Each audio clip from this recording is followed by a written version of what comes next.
예, 오늘 이제 민수기로 이제 들어간다. 민수기. 이 민수기는 사람 이름이 아닙니다, 여러분. 예, 사람 이름 아니에요. 민수가 뭐 그 민수기 그 민수기가 아니라 백성민, 또 새말 수, 산수, 수학. 그래서 영어로는 넘버스.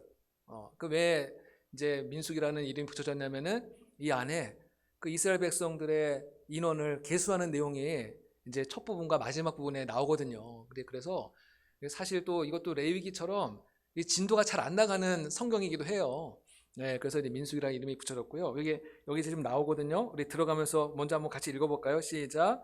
민수기라는 이름은 이스라엘 인구를 계수한 두 번의 사건에서 유래합니다. 히브리 성경에서는 민수기를 베미드바르, 즉 광야에서라는 제목으로 사용하고 있습니다.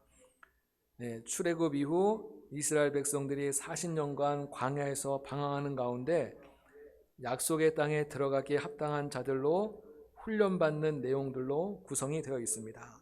그러니까는 이 민수기에는 이제 크게 두 종류의 사건을 기록하고 있는데, 하나는 백성들을 계수하는, 인원을 계수하는, 우리 산남교회도 오늘 몇 명 나왔나 이제 늘 통계를 내거든요. 그 이스라엘 백성들이 얼마나 지금 많은 인원이 있느냐, 이제 그거를 계수하는 거예요. 근데 그 인원 계수하는 사람들은 주로 대상이 누구냐면은 20세 이상 된 남자 장정들. 전쟁, 성경에 보면 전쟁에 나갈 수 있는 이제 장정이라고 그렇게 소개하고 있거든요. 그러니까는 여기에 여성들이라든지 20세 미만에 있는 사람들은 뺀 숫자잖아요.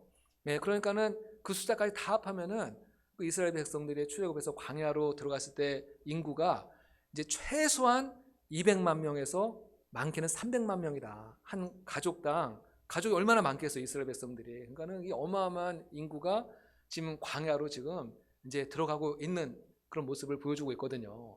그걸 이제 보여주고 있는데, 그래서 이런 인원을 계수하는 내용도 있지만은 사실은 이 민수에서 더 중요한 것은 광야에서, 베미드마르, 이 광야에서 이스라엘 백성들이 겪었던 수많은 하나님에 대한 불순종과 원망과 불평과 거역과, 이것으로 인해서 이스라엘 백성들이 왜 40년 동안을 광야에서 유리 방황해야만 했는가.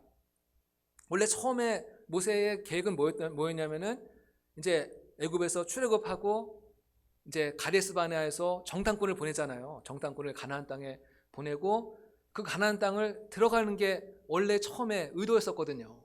근데 이 가데스 바네아에서 이제 전환점이 일어나는 거예요. 이 이스라엘 백성들이 하나님 앞에 막 원망하고 불평하고, 이제 좀 이따 다루겠지만은 그로 인해 가지고 이 계획이 이제 완전히 노선이 완전히 바뀐 거예요. 그래가지고 이제 38년 동안을 광야에서 방황하는, 유리 방황하는 그런 일이 시작이 된 것이거든요. 그거를 좀 머릿속에 염두에 두시고 이제 따라오시면 될 것 같아요. 그래서 여기 보면은 9세대, 표에 보면은 9세대와 신세대 이렇게 나뉘어져 있잖아요. 그 9세대와 신세대의 분기점이 바로 이 가데스 바네아에서 일어난 이제 사건이었다. 이걸 제가 좀 이따 이제 설명하도록 하겠습니다. 그래서 이 9세대 첫 번째는 이제 한 2년 동안을 계속 이제 이동을 해가지고 가데스 바네아까지 오게 된 거거든요. 거기서 이제 그런 반역이 일어나서 이제 그런 38년 동안에, 나머지 38년 동안에 방랑 생활이 시작이 되었다는 거고, 그래서 이 핵심 단어는 뭐냐, 민수기 핵심 단어는 뭐냐면은 유랑. 이 유랑이라는 게 뭐예요? 그러니까 정처 없이 떠돌아다니는 거잖아요. 광야에서 정말 그 고달프고 거치는 광야를 38년을 계속 이 사람들이 이제 방황을 하는 거예요. 그래서 핵심장이 오늘 우리가 읽은 이 14장의 말씀이거든요. 모세가 이제 가나안 땅을 들어가기 앞서서 12명의 정탐꾼을 이 가나안 땅에 보내는 거예요. 그래서 가나안 땅에 가서 똑같은 것을 보고 똑같은 것을 다 목격하고 정탐을 하고 왔는데, 그 돌아와서 보고하는 그 12명의 정탐꾼의 반응이 딱 둘로 나눠지는 거예요. 여호수아와 갈렙 두 사람은 그 땅은 하나님께서 우리에게 주신 너무나도 아름다운 땅이다. 우리가 빨리 저 가나안 땅에 들어가서 저 가나안 땅을 정복하자. 막 이렇게 믿음의 고백을 하고 믿음의 말을 하는데, 나머지 10명의 정탐꾼은 뭐라고 그래요? 그 땅에 가니까는 좋긴 좋아요. 너무나도 멋있고 아름답고 풍요로운 땅인데, 거기서 우리가 누굴 봤냐? 안악자손을 봤다. 안악자손. 이 안악자손은 자이언트, 거인이거든요. 거의 뭐 키가 거의 3m에 달하는 엄청난 그 장수들이 거기에 돌아다니는 것을 보고서는 이 정탐꾼들이 너무나도 마음이 낙심이 되는 거예요. 우리가 어떻게 저 사람들과 싸워서 이길 수 있겠느냐. 그러면서 나중에는 그 땅을 막 악평하고 불평하고, 그러니까 여러분 이 원망과 불평은요, 이 전염성이 강해요. 그 10명의 정탐꾼이 그렇게 얘기하니까는 온 이스라엘 백성들이 막 통곡을 하고, 그 다음부터 이제 모세를 원망하기 시작하는 거죠. 모세를 막 원망하고, 모세를 이제 죽이고 우리가 새로운 지도자를 뽑아서 우리 다시 그냥 애굽으로 돌아가자. 또 막 이런 일들이 움직임이 막 있는 거예요. 하나님께서 그 모습을 보고서는 뭐 탄식을 하는 거죠.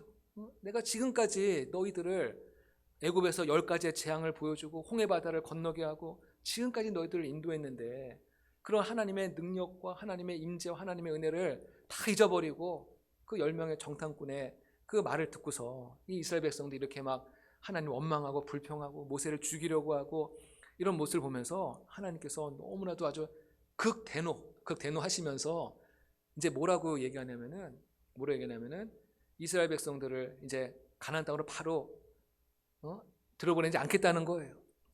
그 정탐꾼이 40일 동안을 정탐하고 왔거든요. 그래서 하루를 1년씩 계산해 가지고 40일을 다녀왔으니까는 40년 동안을 너희들을 광야에서 유리방황하게 하겠다.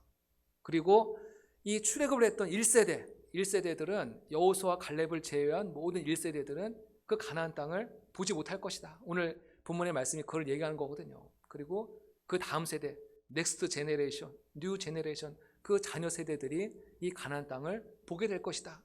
그것을 말씀하고 있는 거예요. 그래서 구세대와 신세대가 여기서 이제 쫙 분명하게 나뉘어지는 그런 전환점이 되는 사건이거든요. 예, 우리는 하나님께서 우리에게 주신 그 약속을 늘 의심하지 말고 불평하지 말고, 그것이 좀 더디 이루어진다고 해서 낙심하지 말고 우리는 그 약속을 붙잡고 믿음으로 나가야 될 줄을 믿습니다. 예, 믿음으로 나가야 되는 거예요.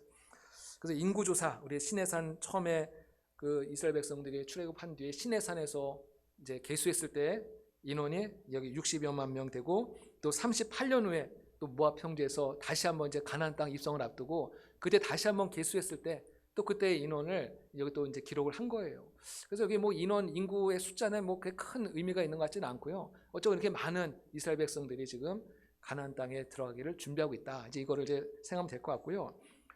그 다음에 그 제사장의 축복 기도가 나와요. 우리 민수기 6장 24절만 다시 한번 찾아보실까요? 민수기 6장, 이 말씀은 참 너무 좋은 말씀이니까는 이 말씀 여러분들 아마 이게 무슨 가정의 성경 구절로 이 말씀을 또 이렇게 붙여놓은 분도 계시는 것 같은데, 이 말씀 참 너무 좋은 말씀이니까 여러분들 이 말씀을 꼭 이렇게 좀 기록해놨다가 암송하셔도 좋고 이 말씀을 자주 좀 보시면 좋을 것 같아요. 우리 여기 보면은 너라는 단어들이 이제 계속 나오는데, 이 너라는 단어가 나올 때 마음속으로 여러분 이름을 집어넣고 이 말씀 읽으면은 더 좋을 것 같아요. 예, 그래 우리 민수기 6장 24절로 26절 말씀, 예, 한번 같이 한번 읽어보겠습니다. 시작. 여호와는 내게 복을 주시고 너를 지키시기를 원하며 여호와는 그의 얼굴을 내게 비추사 은혜 베푸시기를 원하며 여호와는 그 얼굴을 내게로 향하여 드사 평강 주시기를 원하노라 할지라 하라. 예, 아멘. 아멘이시죠? 예, 하나님이 여러분에게 복을 주시고 평강을 주시고 은혜를 주시기를 주님의 이름으로 축복합니다. 네, 그래서 이 신약 성경에는 그 사도 바울의 축복 기도가 나오거든요. 우리 주 예수 그리스도의 은혜와 하나님의 사랑과 성령의 교통하심이 너희 무리와 함께할지어다. 예, 그 말씀이 고린도후서 13장에 나오는데, 이것이 신약의 축복 기도라고 한다면은 구약의 축복 기도는 오늘 이 아론 제사장의 축복 기도인 거예요. 저는 이 말씀이 여러분들 모든 가정에도 이루어지기를 주님의 이름으로 축복합니다. 제가 오늘 아까 낮에 설교할 때 그랬죠. 우리 성도들은 항상 축복의 말을 많이 해야 된다고. 막 비난하고 깎아내리고 막 저주하고 이런 말을 하면 안 되고, 예, 계속 축복의 말을 좀 많이 하면 좋을 것 같아요. 예. 예, 그 다음에 중요한 거예요. 오늘 말씀에 우리가 한번 읽은 말씀에 나와 있지만은 그 이스라엘 백성들이 하나님의 말씀에 계속 반역을 하고 불순종하고, 오늘 말씀이 보니까는 10번이나 나를 시험하였다.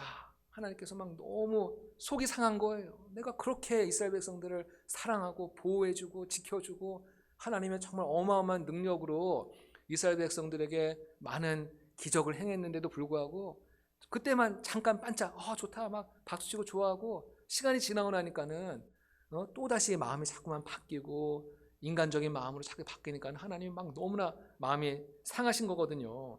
그래서 이런 계속되는 원망과 불평, 하나님에 대한 반역, 이것으로 인해서 이제 이스라엘 백성들 가운데 하나님의 이제 어떤 심판이 임한다. 그걸 보여주는 거거든요. 그러니까 어떤 이제 반역과 어떠한 불평이 있었냐? 첫 번째는 이스라엘 백성들이 먹는 거에 대해서 불평하기 시작하는 거예요. 하나님께서 이스라엘 백성들에게 만나를 계속 매일같이 주셨잖아요. 근데 자꾸만 이제 이스라엘 백성들이 이제 뭔가 좀 만나를 먹고 거기에 좀 만족하면 좋을 텐데 자꾸만 고기가 먹고 싶은 거예요. 하나님 앞에 자꾸 우리 고기 좀 달라고 막 자꾸 이제 모세한테 막 불평하니까는 하나님께서 그 모세의 기도를 들으시고 무엇을 보냈었어요? 메추라기를 바람을 일게 하셔가지고 어마어마한 그 메추라기가 그 이스라엘 백성들이 지금 머물고 있는 그 광야에 어마어마한 막 트럭으로 막 엄청난 이제 메추라기를 그들이 먹게 되는 사건이 이제 나오고요. 또 그 다음에 이게 참 안타까운 일인데 두 번째 보면은 모세의 권위에 대한 도전, 그 민수기 12장에 나오는 내용인데 이게 뭐냐면은 모세가 이제 구스 여인을 취하는 거예요. 구스 여인을 이제 취하니까는 이 모세의 누나가 이름이 뭐예요? 미리암이죠. 미리암이 거기에 대해서 모세의 잘못을 막 지적을 하는 거예요. 이게 사실은 그게 중요한 게 뭐냐면은 그 잘못만 사실 있었던 게 아니라 사실은 이 모세 누나 미리암이 계속 모세가 엄청난 리더십을 가지고 이스라엘 백성을 이끌어가니까는 뭔가 그거에 대한 조금 시기와 질투하는 마음이 계속 이제 좀 쌓여 있었던 것 같아요. 그러다가 이제 한 그 사건을 하나의 계기로 해서 모세를 이제 비방하는 내용이 나오는 거거든요. 객관적으로 보면 사실 모세가 실수한 거죠, 그죠? 예, 이방 여인을 이 구스 여인은 오늘 말하면 에디오피아거든요. 예, 이방 여인을 이제 취했으니까는 객관적으로 보면 모세가 저는 이제 실수한 거라고 생각하거든요. 그렇지만은 그거를 지적한 것에 대해서 하나님의 판단 달랐다는 거예요. 하나님의 판단 달랐다는 거예요.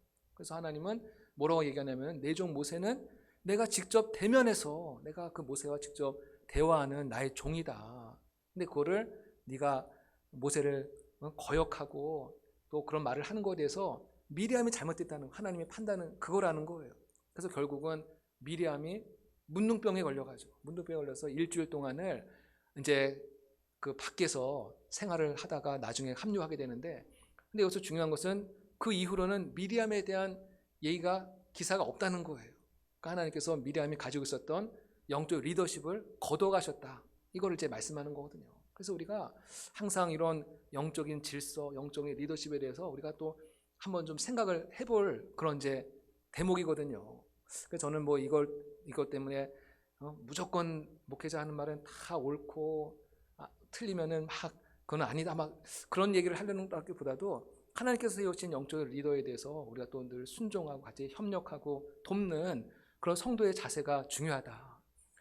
예를 들어서 다윗도 얼마든지 이 사울왕을 죽일 수 있는 기회가 있었거든요. 이 사울왕이 얼마나 다윗을 괴롭히고 힘들게 하고 다윗을 죽이려고 했는데 하나님께서 어떻게 보면 절호의 기회를 주시는 거거든요. 사울왕을 죽일 수 있는 것도 2번의 기회를 줬는데 주변 사람들이 다 말하잖아요. 빨리 지금 사울왕을 죽이면은 당신이 이제 바로 왕이 될 수 있습니다.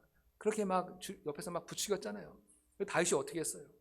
하나님께서 여호와께서 기름 부어 세운 자를 내가 죽일 수 없다. 내가 손을 대면 안 된다. 그런 마음을 갖고 이 사울왕을 2번이나 살려주거든요. 근데 이것이 하나님 보실 때 하나님께서 굉장히 기뻐하시는 모습인 거예요. 사울왕이 겉으로 올 때는 굉장히 너무나 악하고 폭정을 행하고 이스라엘 백성들을 고통 가운데 빠뜨렸지만은 그러나 하나님께서 기름 부은 자를 내가 손댈 수 없다. 그런 마음을 갖고 이제 사울왕을 죽이지 않았을 때 이게 이제 하나님 앞에 크레딧을 쌓는 거거든요. 그래서 제가 말씀드리고 싶은 것은 하나님의 종이 잘못할 때는 하나님이 직접 손을 대신다는 거예요. 그래서 우리가 그 종에 대해서 뭐 잘잘못을 우리가 따지고 그런 것보다도 하나님께 하나님 판단 모든 것을 맡기고 기다리고 우리는 기도하고 그것이 우리 또 성도들의 가져야 될 자세가 아닌가. 이제 오늘 말씀을 통해서 제가 오늘 이 말씀을 일부러 하려고 그런 게 아니라 이게 나와 있기 때문에 그 말씀 나온 길에 잠깐 이제 말씀드리는 거예요. 자, 그 다음에 이제 가데스 바네아에서의 그 사건, 아까 제가 계속 말씀드렸는데 이 사건을 통해서 이제 광야의 그 40년 동안의 고달프고 긴 여정이 이제 시작이 되었다. 그걸 이제 말씀드리고요. 그 다음에 또 4번에 보니까는 여기서 또 모세를 또 대적하는 사건이 나와요. 이 고라, 또 다단, 아비람이라고 이 사람들도 다 사실은 이제 수장들이거든요. 다 각 지파의 대표되는 사람인데 이 사람들이 서로 당을 결성을 해가지고 또 모세를 다시 한번 또 이제 대적하는 이제 그런 사건이 이제 나오거든요. 근데 거기서 하나님 항상 한결같으세요. 그래서 이 사람들을 여기 보면은 땅이 입을 열어가지고 땅이 벌어지면서 거기에 그 모든 대적했던 무리들이 그 땅 속에 묻히는 참 그런 어마어마한 사건이 성경에 또 기록이 돼 있는 거예요. 자, 그 다음에 이제 물에 대한 또 불만을 하기 시작하죠. 예, 물에 대해서 우리가 너무 막 먹을 것이 없으니까는 마실 것이 물이 없으니까 막 물을 달라고. 그러니까 이스라엘 백성들 틈만 나면은 계속 모세를 괴롭히는 거예요. 모세를 막 원망하고 불평하고 그러는 거거든요. 그러니까 모세도 굉장히 화가 거의 막 끝까지 차오른 거예요. 모세도 사람이니까 얼마나 화가 나겠어요. 그냥 좀 조용하게, 우리가 좀 물이 부족하니까 너무 목마르니까 물 좀 주세요. 이렇게 말해도 되는데 막 모세를 막 공격하면서 왜 우리한테 목말라 죽게 하냐 막 이러면서 자꾸 원망하니까는 모세도 나중에는 막 참다 너무 화가 난 거예요. 그래서 하나님께서 모세에게 뭐라고 말씀하셨냐면은 어떤 반석을 향하여서 그 반석에게 명하여서 그 반석에 명령을 하여서 물이 나오게 해라. 하나님께서 분명히 그렇게 말씀하셨는데 모세가 막 너무 화가 난 나머지 지팡이로 그 반석을 2번을 막 꽝꽝 친 거예요. 그래서 물은 나왔어요. 물은 나왔지만은 근데 이것이 하나님의 영광을 가렸다는 거예요.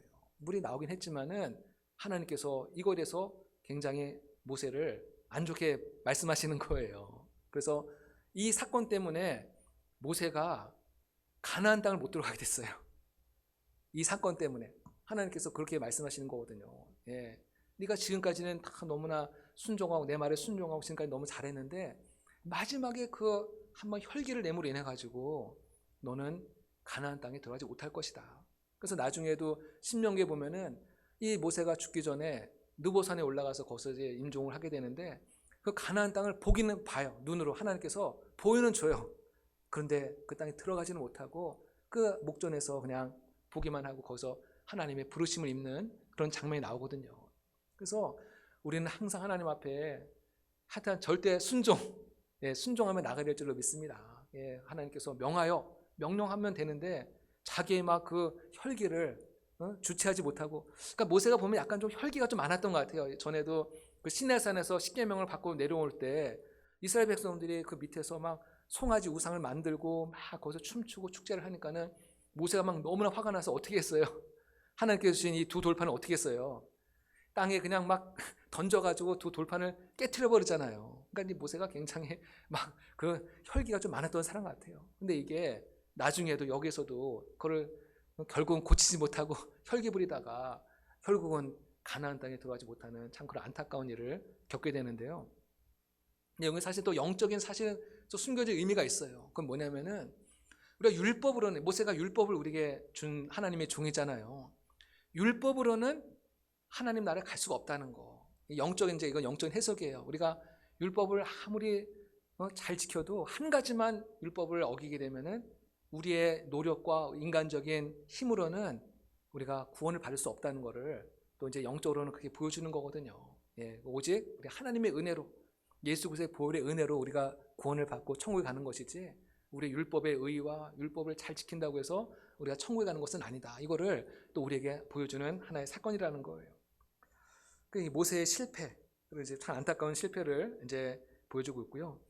또 21장에 보면은 또 모세를 원망을 해요. 이제 막 길이 너무나 길을 악평하면서 이 모세를 또 원망하니까는 이번에 하나님께서 이스라엘 진영에다가 이제 불뱀을 보내죠. 제가 얼마 전에 설교 때도 한번 말씀드렸는데, 그래서 그 불뱀에 물려가지고 이 많은 사람들이 막 죽어나기 시작하는 거예요.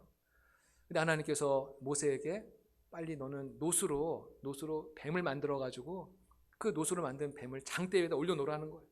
그래서 누구든지 그 장대 위에 달려있는 그 노뱀을 보기만 하면은 그 사람들은 어떤 불뱀이 물렸더라도 이제 살아나게 될 것이다. 치료하게 될 것이다. 그래서 진짜 실제로 많은 사람들이 그 노뱀을 보면서 살아났는데, 근데 그것조차도 저 무슨 구리뱀, 저 노뱀이 무슨 능력이 있다고 그걸 뭐하러 보나. 한번 보기만 하면 되잖아요, 그냥. 그 보기만 하면 되는 건데 그것조차도 안 보고 그러다가 다 그런 사람은 다 그냥 그대로 독이 온몸에 퍼져가지고 다 죽고 말았다는 거예요. 그래서 이 구리뱀이 노뱀은 무엇을 상징한다고 그랬어요? 십자가에 달리신 예수 그리스도. 예, 십자가 여기 있죠. 십자가에 달리신 예수님. 누구든지 예수님을 보기만 하면, 믿기만 하면은 구원을 준다. 너무나 쉬운 거잖아요, 그죠? 이게 뭐 믿는 게 어려워요? 그런데도 사람들은 그거를 믿지 않는 거예요. 그걸 믿지 않고 자신의 방식대로, 자신이 원하는 대로 자꾸만 엉뚱한 길로 가다가 거기서 난처한 일을 만나고 방황을 하는 거거든요. 우리는 누구든지 십자가를 달리신 예수님을 믿기만 하면은 우리는 다 우리 모든 죄에서 사함받고 구원을 받게 되는 줄로 믿으시길 바랍니다. 요 내용이 요한복음 3장 16절 우리가 잘 아는 그 말씀 바로 앞전에 나오는 말씀이에요. 모세가 광야에서 뱀을 든 것 같이 인자도 들려야 하리니 누구든지 저를 믿는 자마다 구원을 얻게 하려 함이라. 나오네요. 네, 한번 같이 한번 읽어볼까요? 시작. 모세가 광야에서 뱀을 든 것 같이 인자도 들려야 하리니. 또 15절 또 나와요? 15절? 15절 안 나와요? 예. 하여튼간 이 십자가에 달린 예수님을 믿기만 하면은 이제 구원을 얻는다. 이제 그런 내용이 나오는 거예요. 자, 그 다음에 우리 또 6번에 보면은 이 모압 왕 발락과 발람 선지자의 축복. 이스라엘 백성들이 이제 이 모압 땅 앞까지 이제 진을 치고 있으니까는 모압 왕이 굉장히 위협을 느끼는 거예요.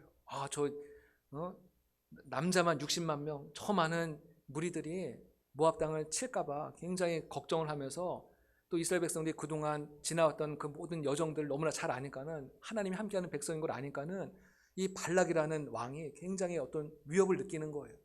그래서 이 발람이라는 선지자를 이제 부르는 거거든요. 이 발람 선지자가 제가 볼 때는 굉장히 영적인 그런 선지자였던 것 같아요. 그래서 이 발람 선지자를 왜 부르냐면은 이 발람 선지자를 불러가지고 저 이스라엘 백성들을 좀 저주하게 하려고, 이스라엘 백성을 저주하게 하려고 이 발람 선지자를 보내는데, 여기 이제 그 과정들이 조금 나오는데 여기 보면은 뭐 당나귀가 말을 하다 이제 이런 내용이 나오잖아요. 그러니까 발람 선지자를 보내기 위해서 이 발락이 굉장히 이제 사신들을 보내는 거예요. 사신들을 보내는데, 그러면 발람 선지자가 내가 하나님께 기도해보고 대답하겠다. 갈지 안 갈지를 기도해보겠다. 근데 하나님께서 가지 말라고 말씀하셨거든요. 그 사신들이 다시 돌아갔어요. 그러니까 발락이 포기하지 않고 이번에는 더 높은 사신들을 보내면서 무슨 장관 이런 사람들을 보내면서 당신이 와서 기도만 해주면은 당신에게 어마어마한 부귀영화를 누릴 수 있도록 축복하겠다. 내가 모든 걸 다 책임지겠다. 발락이 그렇게 제안하는 거예요. 그럼 발람 선지자는 어떻게 반응했어야 돼요? 그러면은 아니다. 난 지난번 하나님께서 가지 말라고 했기 때문에 나는 안 갈 거다. 딱 이렇게 이제 끊었어야 되는데 이 발람 선지자도 이제 마음이 흔들리는 거예요. 혹시 하나님께서 또 가라고 그러시지 않을까? 이제 그런 마음을 갖고 이제 하나님께 기도했더니 하나님께서 그때 가라고 그러셨거든요. 근데 다만 내가 너에게 일러주는 그 말만 해라. 네 마음대로 막 함부로 축복하지 말고 내가 너에게 일러주는 그 말만 해라. 그렇게 했어요.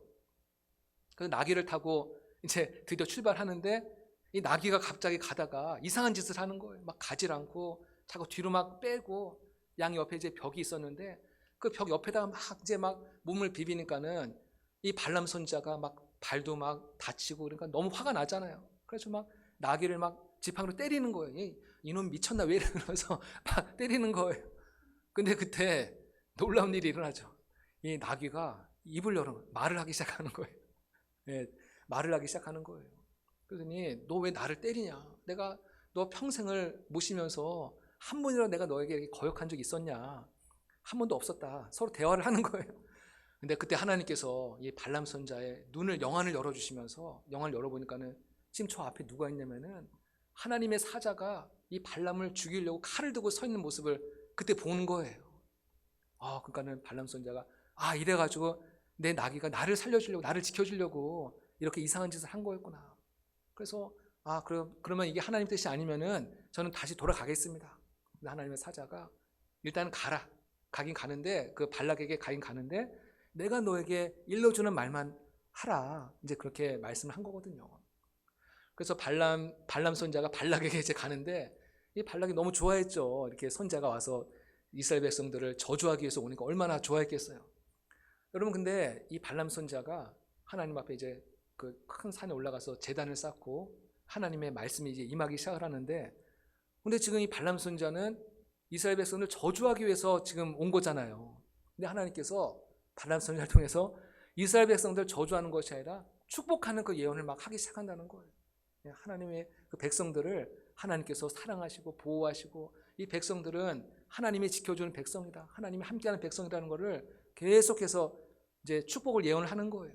그러니까 발락이 들을 때는 굉장히 불쾌하고 신경질 나겠죠. 지금 그 어마어마한 돈을 들여가지고 지금 불러왔는데 저주하라고 불러왔더니 엉뚱하게 축복이라니까 얼마나 신경질 나겠어요. 또 다른 산으로 옮겨가가지고 또 다른 산으로 옮겨가서, 근데 항상 똑같이 예언이 나오는 거예요. 하나님께서 저 이스라엘 백성들을, 하나님은 축복받은 백성이니까 하나님이 저 백성을 저주하는 것을 하나님 기뻐하지 않는다는 것이죠. 저는 이 말씀을 통해서 이제 어떤 것을 이제 참 깨닫게 되냐면은, 제가 방금 위에까지 이스라엘 백성이 어떤 모습을 계속 보였다고 그랬어요. 계속 하나님 앞에 막 불순종하고 원망하고 불평하고 막 심판받고 매를 맞고 이런 장면에 대해서 제가 계속 말씀을 드렸잖아요. 그러니까 우리가 볼 때는 이스라엘 백성이 정말 어떻게 보면 형편없고 믿음 없는 백성처럼 보이는데, 그럼에도 불구하고 하나님은 자신들의 백성을 이렇게 아끼고 사랑하고 축복하고 계신다, 이거를 우리에게 알려주고 있는 거예요. 아멘. 무슨 말씀인지 잘 지금 따라오고 계시죠? 우리가 인간적으로 볼 때는 정말 저렇게 어떻게 형편없고 저렇게 믿음도 없냐, 그렇게 보지만은 하나님은 그럼에도 불구하고 이방 왕 앞에서는 자신의 백성들을 높여주고 사랑하고 보호하고 축복하는 그런 모습으로 이스라엘 백성들과 함께 하시는 것을 보여준 줄로 믿습니다. 그래서 우리도 마찬가지, 우리도 인간적으로 볼 때는 우리도 뭐 막 잘난 것도 없고 우리도 늘 실수하고 죄도 짓고 잘못도 많이 하지만은 하나님은 그럼에도 불구하고 하나님 우리를 축복하시고 우리를 사랑하시고 우리와 함께 하시는 하나님의 백성이라는 사실을 꼭 믿으시길 바랍니다. 그러니까 제가 아까 우리 민수기 6장의 말씀, 하나님은 너에게 복을 주시기 원하시고 너에게 평강 주시기 원하신다는 그 말씀, 이 말씀은 항상 변하지 않는 거예요. 이 말씀은 항상 계속 이제 이어져 가는 것이죠. 하지만 우리가 살다가 하나님께 또 죄를 짓고 또 불순종하고 이럴 때는 하나님께서 또 하나님의 채찍으로 우리를 또 매를 드시기도 하지만, 그렇다고 해서 우리를 완전히 버리거나 뭐 호적에서 우리를 파내거나 그것이 아니라 한 번 택한 백성을 하나님 끝까지 책임지시고 함께 하시는 것을 믿으시기 바랍니다. 그 다음에 이제 7번에 보면은 6개의 도피성이 나옵니다. 요단강 동편과 서편에 각각 3개씩 이 도피성을 하나님께서 만들라고 말씀하시는데, 이 도피성이라는 건 어떤 거냐면은 사람이 살다가 실수로, 의도적으로 그런 것이 아니라 실수로 누군가를 이제 죽이게 됐어요. 그래서 도끼질을 하는데 이 도끼 날이 빠져나와가지고 다른 사람이, 우연히 지나가던 사람이 맞아서 죽었어요. 그래서 일부러 죽이려고 한 게 아니잖아요. 완전 실수로 죽인 거잖아요. 근데 그럴 때 이 사람이 생명을 보호하기 위해서 빨리, 그럴 경우에는 도피성으로 빨리 이제 도망을 가라는 거예요. 그래서 이 죽은 사람의 가족들이 이 사람의 생명을 해하지 않도록 하나님께서 그 생명을 보호하고 지켜주기 위한 하나의 이제 방편으로 이 도피성을 만들었다. 그래서 이 도피성은 바로 예수님을 의미한다. 우리가 실수하고 부족하더라도 우리가 예수님께로 빨리 우리가 도망가면은 예수님 안에서 우리가 안전하게 보호를 받을 수 있다는 것을 우리에게 말씀하는 도피성이 있습니다. 그다음에 광야의 훈련이 주는 그 의미가 있다. 이제 이거를 좀 말씀드리고 이제 오늘 말씀을 이제 좀 정리하려고 하는데요. 이 광야, 이 40년 동안 혹시 여러분 가운데도 지금 목사님 저는 지금 광야의 시간을 보내고 있어요, 혹시 그런 분들 계신가요? 너무 지금 내 인생은 광야 같아요. 너무 힘들어요. 너무 고달프고 너무 고통스러워요. 아마 이런 분들도 아마 있을 수 있고, 또 과거에 그런 경험도 있고, 아니면 앞으로도 또 이런 광야의 시간이 나에게 찾아올 수도 있거든요. 그래서 광야가 가지고 있는 영적 의미를 우리가 봐야 되는데, 첫 번째는 인간의 그 불순종으로 인한 하나님의 이제 어떤 심판이죠. 진노와 심판. 이스라엘 백성들이 가데스 바네에서 하나님께 막 반역하고 또 대적한 이스라엘 백성들에 대한 하나님의 심판인 것은 분명해요. 하나님께서 그렇게 말씀하셨으니까는. 근데 그게 전부가 아니라는 거예요. 이 광야의 시간은 두 번째는 가나안 땅에 들어가기 위한 준비와 훈련의 기간이었다. 만약 이스라엘 백성들이 이렇게 훈련받지 않고 광야의 시간을 거치지 않고 바로 가나안 땅으로 들어갔으면요, 어떻게 되었을까? 하나님 얼마든지 그럴 수 있어요. 이스라엘 백성들 바로 그냥 출애굽한 다음에 가나안 땅으로 바로 입성할 수도 있었지만은, 만일 그랬다고 한다면은 이스라엘 백성들은 그 가나안의 여러 가지 막 타락한 음란의 문화, 그 모든 죄악의 문화에 금방 동화돼 가지고 아마 이스라엘 백성들은 다 흔적도 없이 다 사라지고 말았을 거예요. 하지만 하나님께서 이스라엘 백성들을 40년 동안 이 광야의 기간을 통해서 정말 하나님의 말씀에 철저하게 순종하는 백성으로 하나님께서 그들을 훈련시켰던 그런 기간이었다. 그걸 말씀하고 있는 거예요. 그래서 이 광야의 기간은 하늘을 바라보는 훈련. 이스라엘 백성들은 항상 이 광야에 뭐 볼 게 뭐가 없잖아요. 아무것도 없거든요. 그냥 하늘과 광야만 보이잖아요. 그래서 이스라엘 백성들이 항상 위를 바라보는 훈련, 항상 하늘을 바라보는 훈련. 야고보서 1장 10절에 보면은 모든 좋은 은사와 온전한 선물들이 위로부터 내려온다 말씀하고 있거든요. 항상. 그래서 위에서부터 만나와 메추라기가 내려왔고, 또 위에 구름 기둥과 불 기둥이 하늘에 늘 있었잖아요. 그러니까 이스라엘 백성들은 항상 위를 바라보는, 그동안은 애굽에 살면서는 항상 땅만 바라보고 살았거든요. 늘 땅에서 주어지는 소산을 먹으면서 늘 땅의 백성을 살았는데, 하나님께서 이스라엘 백성들에게 너희는 더 이상 땅에 속한 백성이 아니라 너희는 내 백성이다. 하늘에 속한 백성이다. 이것이 너희의 정체성이다. 이스라엘 백성들이 자꾸 원망하고 불평한 이유는 그들에게 노예 근성이 있기 때문이거든요. 그러니까 늘 원망하고 불평했는데, 이제 너희들은 더 이상 땅에 속한 백성이 아니라 하늘에 속한 백성인 것을 기억하라는 거예요. 40년 동안 그거를 훈련시킨 거예요. 두 번째는 그 독수리가 그 새끼를 훈련하는 과정. 이건 신명기 32장에 나오는 말씀인데, 이 독수리가 새끼 훈련시키는 그 방법 아시죠? 예, 이 새끼를 그냥 낭떠러지에 그냥 떨어뜨리는 거예요. 새끼 어느 정도 날개가 조금씩 나오기 시작하면은 인정사정 없이 그냥 절벽 아래로 떨어뜨리면은 그 새끼가 막 날개짓 하다가 힘이 붙이면은 그냥 떨어지잖아요. 그때 어미새가 와서 다시 또 새를, 그 자기 새끼를 업고 다시 또 하늘로 올라갔다가, 이런 과정을 계속 반복함을 통해서 그 새끼가 자기의 힘으로 날 수 있도록, 자기 힘을 날 수 있도록. 왜냐면은 이 새끼가 나중에는 계속 엄마가 주는 먹이만 계속 먹으면은 야성을 잃어버리잖아요. 그러면 이 약육강식의 이 세계 속에서 살아남을 수가 없는 거거든요. 그러니까는 이 어미새는 정말 다소 가혹하고 혹독한 방법이긴 하지만은 이 자기 새끼 새를 이렇게 계속 아주 그냥 강하게 훈련시켜서 혼자의 힘으로 날아갈 수 있도록 이렇게 훈련을 시키는 거거든요. 혹시 하나님께서 여러분 가운데 광야의 시간을 허락하셨다면은 하나님께서 나를 정말 이렇게 더욱더 강한 하나님의 백성으로 훈련시키는 그런 과정이다, 연단의 과정이다, 그렇게 생각하시고 막 하나님께 원망하고 불평하는 것이 아니라 우리 것을 또 기쁨으로, 하나님 나를 사랑하시는구나, 나를 사랑하기 때문에 이런 훈련도 시키는 거지, 하나님 사랑하지 않는 사람에게는 이런 훈련도 없거든요. 그냥 너 잘 먹고 잘 살다가 그냥 죽으면 끝이다, 이렇게 그냥 완전 그냥 내버려 두는 거거든요. 근데 하나님 정말 사랑하는 백성들에게는 하나님께서 때로 이런 정말 광야의 시간을 통해서 우리를 낮추시고 정말 우리의 눈에서 눈물이 흐르게 하시고 하나님의 사랑으로 우리를 강하게 연단시키는 것을 믿으시기 바랍니다. 그래서 하나님으로 이 이스라엘 백성들로 하여금 순종하는 훈련, 순종의 훈련, 가장 중요한 게 순종하는 거예요. 여러분, 그 가나안 땅에 입성할 때 가장 처음 만난 성이 무슨 성이냐면은 여리고성. 여리고성은 가장 처음 만나잖아요. 근데 여리고성을 무너뜨리는 그 전략이 뭐였어요? 뭐 여호수아가 막 무슨 뭐 화살을 쏘고 막 그렇게 했나요? 아니죠. 하나님의 말씀에 순종해서 이 여리고성을 매일 한 바퀴씩 돌잖아요. 6일 동안 매일 한 바퀴씩 돌고 마지막 7째 날에는 7바퀴를 돈 다음에 함성을 지르잖아요. 야! 막 함성을 지를 때 그 여리고성이 와르르 이제 무너졌잖아요. 그러니까 우리가 인간적으로 생각할 때 이거 말도 안 되는 전략이죠. 이게 무슨 장난하는 것도 아니고 이게 뭐예요. 하지만 하나님 말씀에 40년 동안 이스라엘 백성들이 이미 너무나 훈련을 많이 받았기 때문에 다들 이제 함구하고 여호수아가 하라는 대로 그대로 다 순종하면서 여리고성을 돌았을 때 놀라운 하나님의 기적과 역사를 경험하게 된 줄로 믿습니다. 이게 다 훈련의 결과물이라는 거예요. 아마 예전 세대 같았으면 또 막 여호수아를 원망하고 불평하고 이게 무슨 말도 안 되는 소리나 막 따르지 않았을 텐데, 그렇게 다 훈련을 받았기 때문에 그 백성들이 함께 따라와 준 거죠. 그 다음에 광야 훈련 가운데서 그 속에서도 하나님께서 이스라엘 백성들을 사랑하시는 거예요. 이 구름 기둥과 불 기둥, 또 만나와 메추라기, 또 반석에서 물이 나는 그런 체험을 통해서 이스라엘 백성들이 날마다 그것들을 경험하고 만나 메추라기를 먹으면서 하나님께서 우리의 광야 같은 이 세상 속에서도 우리를 버리지 않고 우리를 지켜주시고 우리를 보호해 주시고 우리에게 필요한 것을 공급해 주시는 하나님이시구나, 우리의 길을 인도하신 하나님이구나. 이스라엘 백성들이 하나님의 사랑을 경험하는 거예요. 하나님의 사랑과 하나님의 임재를 늘 경험하는 거거든요.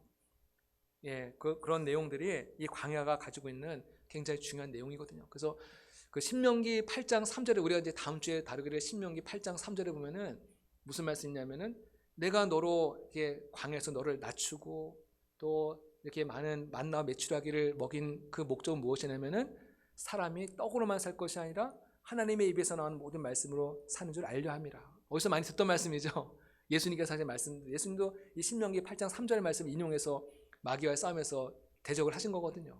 그러니까 우리가 이런 광야 시간을 통해서 우리가 그냥 육의 양식만 먹는 것이 아니라 하나님이 우리와 함께 하시는구나, 하나님의 입에서 나오는 그 영의 양식을 먹어야지 사는구나, 이것을 하나님께서 이 40년 동안 광야 시간을 통해서 이스라엘 백성들에게 계속해서 이제 교육하시고 훈련시키신 내용이라는 것을 말씀하고 있는 거예요.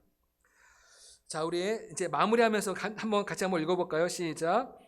하나님께서는 이스라엘 백성들을 광야에서 훈련을 시키는 가운데서도 그들을 버리지 않으셨습니다.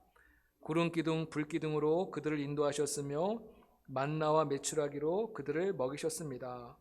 그들은 하나님께서 광야에서 마련해 주신 식탁을 통하여 신실하신 하나님의 사랑을 경험하였습니다. 그런 의미에서 볼 때 광야의 시간은 저주와 심판의 시간이라기보다는 하나님과의 밀월의 시간이었던 것입니다. 이것이 민수기 가운데 흐르고 있는 하나님의 사랑입니다. 하나님은 우리를 때로 체벌하실 때도 있지만은 그것조차도 하나님의 사랑과 하나님의 긍휼의 하나의 모습이다. 우리는 그 안에서 하나님 왜 나를 이렇게 힘들게 하셔, 하나님 왜 나를 이렇게 괴롭혀서 원망하고 불평한 것이 아니라 그 가운데서 하나님께서 주시는 하나님의 깊은 사랑과 은혜를 우리가 발견하고 감사함으로 나아갈 때 그 모든 훈련이 우리에게 유익이 되고 우리의 큰 은혜가 될 줄로 믿습니다. 오늘 민수기 오늘 말씀 통해서 하나님께서 우리 모두에게 은혜 주실 줄로 믿습니다. 예, 우리